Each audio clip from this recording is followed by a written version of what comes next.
사람이 살면서 누구나 고통이 있죠. 고통이 없는 사람이 있을까요? 나는 고통이라는 걸 모르고 지금까지 살아왔습니다 하는 분 아무도 없을 것입니다. 누구에게나 고통이라고 하는 것은, 고난이라고 하는 것은 상대적이기 때문에 그것 가지고 뭘 그렇게 말할지 모르지만, 아니요, 누구나 저마다의 큰 고통들을 안고 살아가는 것이죠.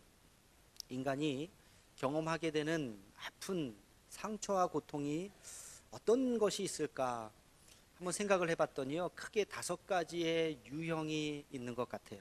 첫 번째는, 제가 지금부터 말하는 5가지는 1번이 제일 크고 5번이 제일 작다는 게 아니에요. 말씀드린 것처럼 누구에게나 다 고통이라고 하는 것은 상대적이기 때문에 그냥 1번부터 5번까지 말씀드리는 거지 순서는 아닙니다. 첫 번째 고통은 사랑하는 사람의 죽음이죠. 사랑하는 사람, 가족들. 여러분, 배우자가 갑자기 사망을 했다. 사랑하는 내 자녀가 갑자기 사망을 했다. 생각만 해도 끔찍한 일이죠. 부모님이 연세가 많이 높으셔서 돌아가시는 것도 마음이 참 아픈데 황망한 죽음을 당하셨다. 그것만큼 자식의 마음속에 또 아픔으로 다가오는 것은 없을 것입니다. 얼마 전에 지금도 계속 진행 중인 사건이 하나 있죠. 인천의 한 중학생이 친구들의 집단 폭력에 시달리다가 아파트에서 떨어져서 죽었어요. 자살인지 타살인지 수사 중에 있죠. 그 어머니는 러시아 사람이었습니다. 다문화 가정 아이였어요. 외국에 와서 이혼하고 그 자식 하나, 이제 중학생이면 그래도 많이 키웠는데 그 자식 하나 바라보면서 살았는데 친구들에게 그런 고통을 당하고 떨어져서 죽었다. 참 생각만 해도 그 부모의 마음이, 어머니의 마음이 얼마나 찢어질까. 이민 1세대들, 우리도 그랬죠. 이민 1세대, 미국으로 이민 갔던 사람들 왜 여기까지 왔어요? 90% 이상이 넘는 사람들이 대답이 뭘까요? 자식 때문에. 자식 때문에 고생하는 거예요. 1세대들은 다 그런 마음으로 가서 고생하는 거죠. 자식들 때문에. 근데 그 자식이 갑자기 황망하게 가봐요. 그 고통을 이루 말할 수 없을 것입니다. 두 번째, 인간이 경험하는 고통 중에 또 한 가지는 건강으로 인해서 오는 고통이죠. 건강 악화, 질병이 찾아오게 되기도 하고 사고로 인해서 육체의 고통이 있게 되기도 합니다. 얼마 전에 우리 교회에 와서 간증하셨던 한동대 이지성 교수님, 교통사고로 인해서 온몸에 전신 화상을 입으시고 10수년간 그것을 치료하기 위해서 우리한테 1시간 동안 간증했지만 그 1시간의 스토리를 이야기하기 위해서 얼마나 많은 수많은 고통과 눈물과 지옥과 같은 날들을 보내셨겠습니까? 수십 번의 수술을 한 모습이 그 정도예요. 가까이서 뵈니까 여전히 화상의 그 자국이, 지울 수 없는 자국이 그 몸에 가지고 계시더라고요. 또 암에 걸리셔서 지금 투병 중에 계신 분들도 계시죠? 저희 교회도. 그리고 이겨내신 분들, 그 암, 의사 선생님이 암입니다 했을 때 그 절망감, 그 고통의 세월들을 이겨내신 분들 정말 훌륭하신 분이십니다. 참 우리가 감당하기 어려운 고통이 우리 인간에게 있죠. 세 번째의 고통은 관계의 깨어짐에서부터 오는 고통입니다. 예를 들면 이혼 같은 거, 또 배신, 사기, 이런 일들이 살면서 없어야 되는데 왕왕 있게 되지요. 자녀와의 관계가 깨어져서 자식하고 말도 못하고 살아가고 있는 부모의 심정이 어떨까요? 사춘기 자녀들 문 닫고 문 걸어 잠그고 들어가면 부모의 마음이 얼마나 아픕니까? 믿었던 사람에게 배신당하고 사기당하고, 나는 그 사람 참 칭찬만 하고 그랬는데 어느 날 그 사람이 내 욕을 하고 다닌다는 것을 알게 되는 순간 얼마나 큰 배신감을 느끼게 됩니까? 여러분, 이혼 쉬운 게 아니죠.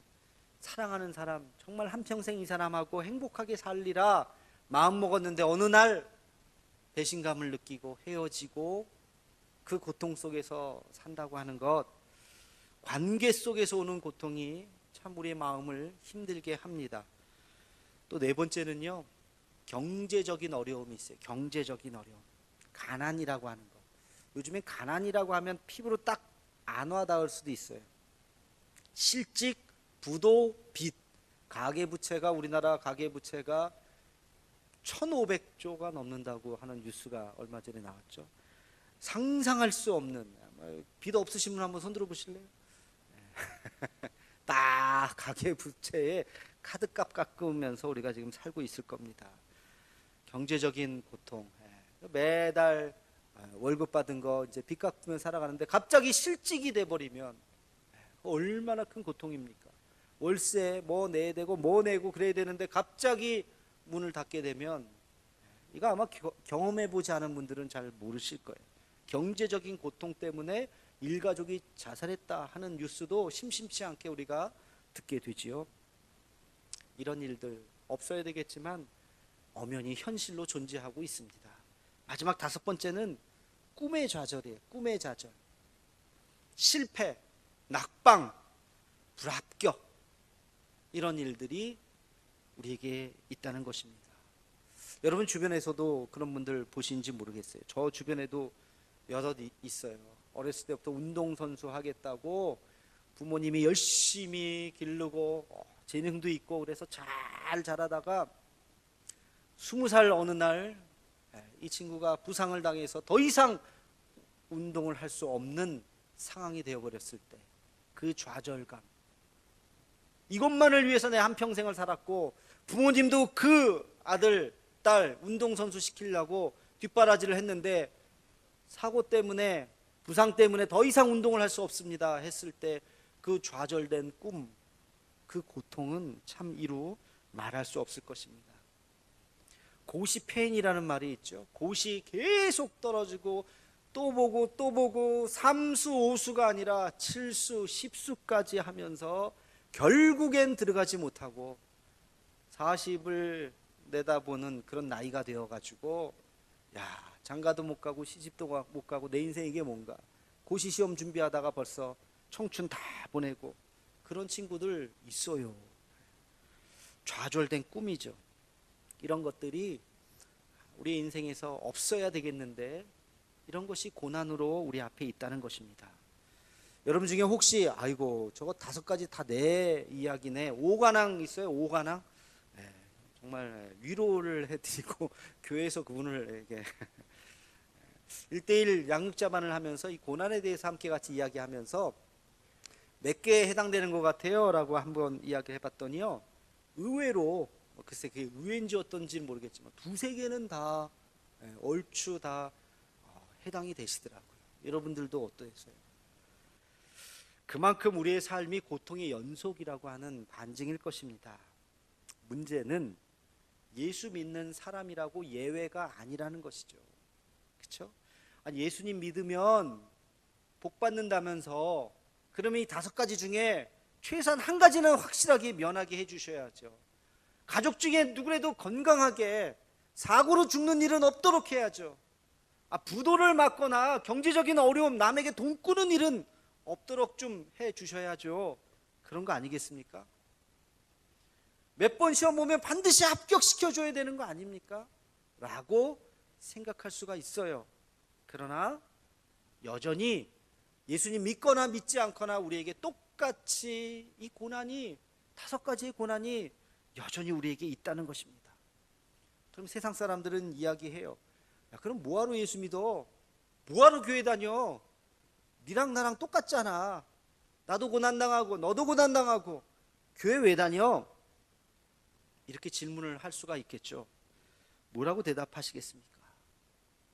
우리가 성도가 되었다는 거, 예수 믿는다고 하는 거, 그러면 고난이 없어야 되는데 여전히 똑같이 우리는 그런 고난도 우리도 경험하고 있다는 것입니다. 성도 되어가기 오늘 8번째 시간입니다. 성찬식이 있어서 긴 이야기는 하지 못하지만, 그러나 성도가 되어가는 과정 속에서 우리가 반드시 고민하고 기도하고 깨닫고 넘어가야 하는 것, 바로 이 고난의 문제이지요. 우리들에게도 여전히 찾아오는 이 고난을 우리는 어떻게 생각해야 할 것인가? 오늘 본문 속에서 그 해답을 얻기를 간절히 소망합니다. 시편 119편 67절 말씀을 함께 같이 읽겠습니다. 시작. 고난 당하기 전에는 내가 그릇 행하였더니 이제는 주의 말씀을 지키나이다. 아멘. 고난을 대하는 우리의 자세, 고난의 유익, 첫 번째는요 67절 말씀, 고난 당하기 전에는 그릇 행하였더니 이제는 주의 말씀을 지킵니다.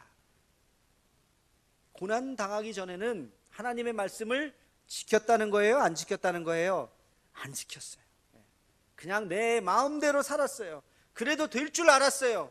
그러다가 고난이라고 하는 것을 경험하고 나서 하나님 말씀 앞에 엎드리고 옷깃을 여밀고 주님, 내가 말씀대로 살겠습니다 하고 기도했다는 것입니다.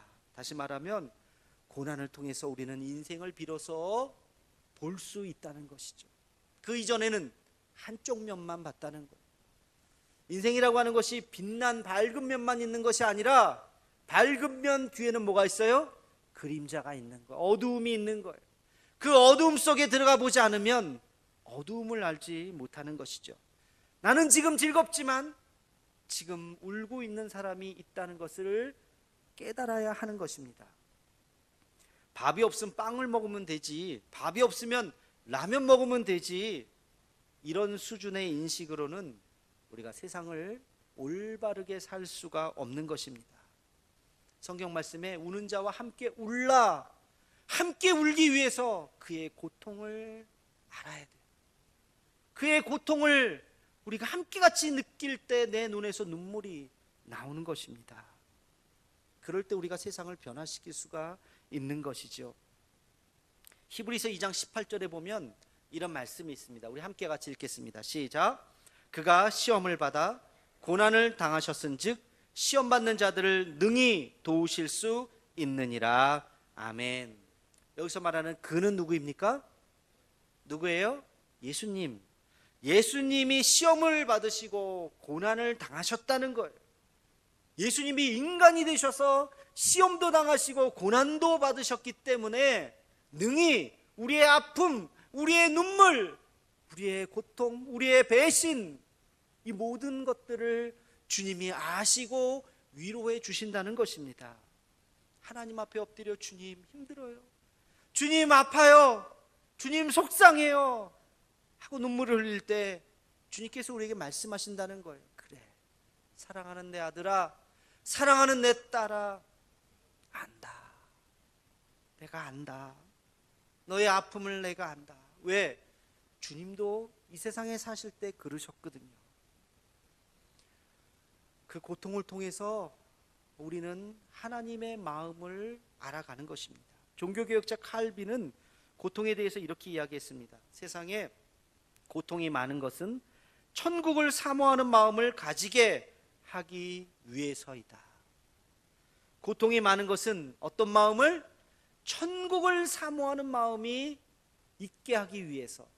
여러분, 고통이 하나도 없으면 무슨 말을 할까요? 아, 여기가 천국이네, 천국이 여기보다 좋을까? 이런 망언을 할 수가 있어요. 여기가 아무리 좋은들 천국보다 좋겠습니까? 고통이 있을 때, 아픔이 있을 때 우리는 그래, 우리는 천국이 있지, 천국을 사모하는 마음을 갖게 된다는 것이에요.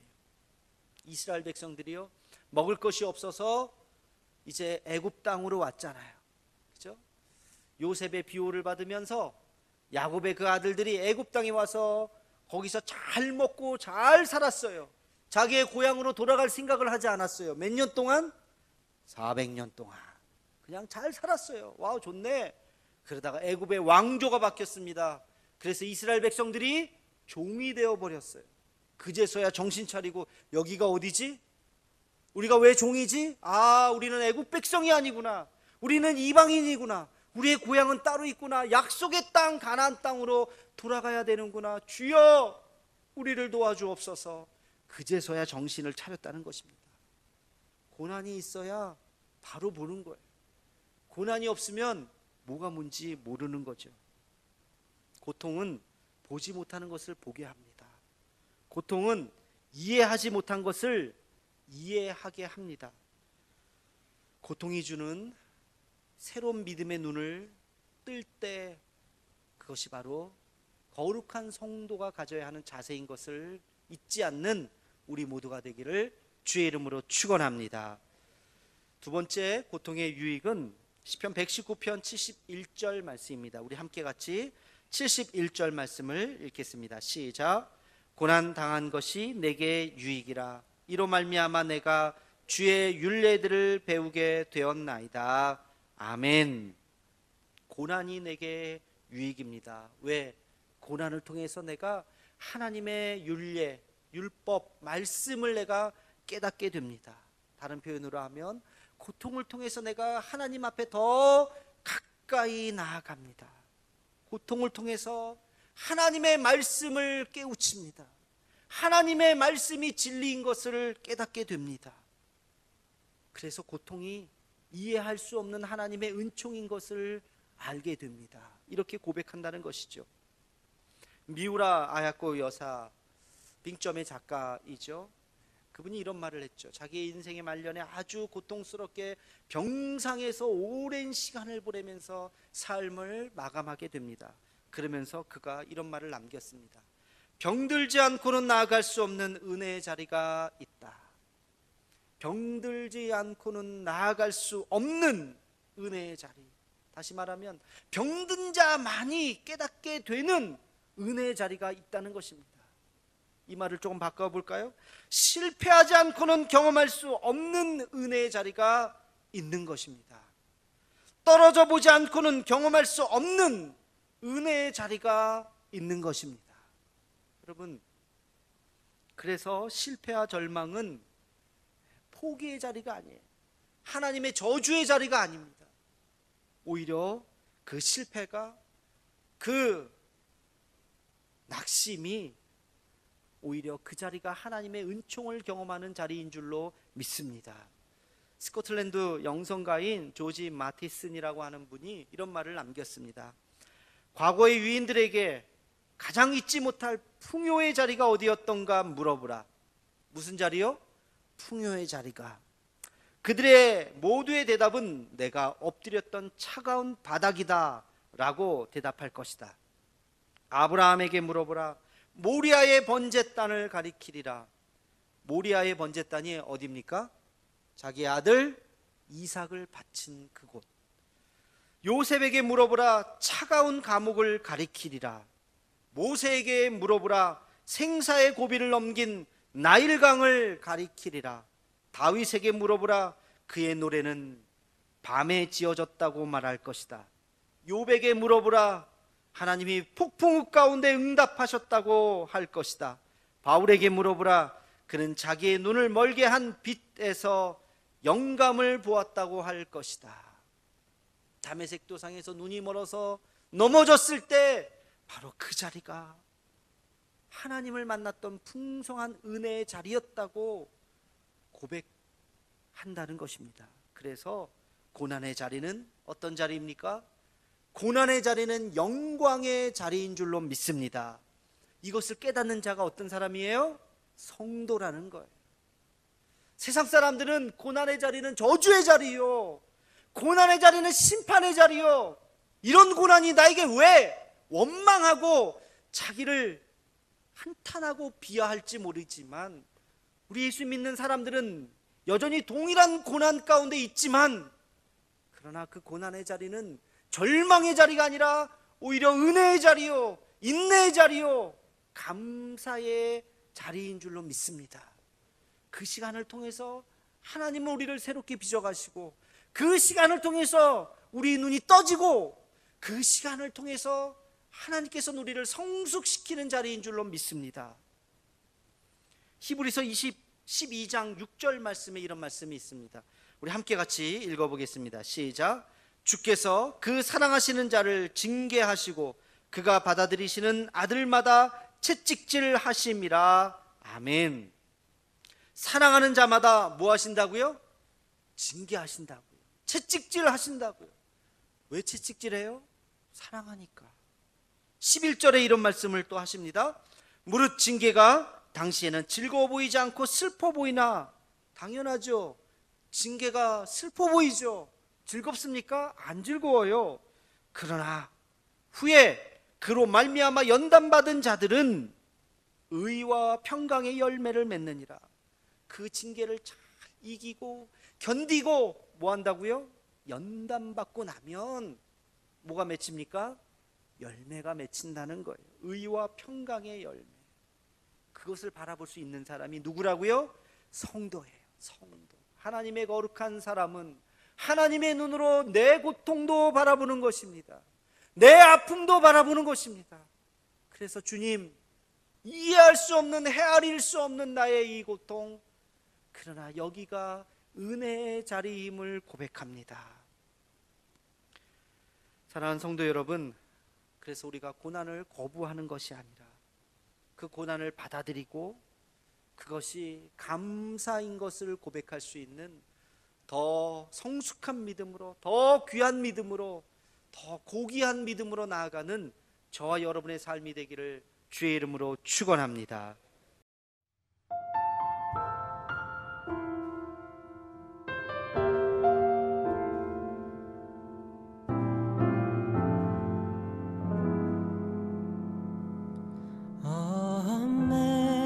Amazing grace, how sweet the sound that saved a wretch like me. I once was lost, but now am found. Was blind, but now I see. 'Twas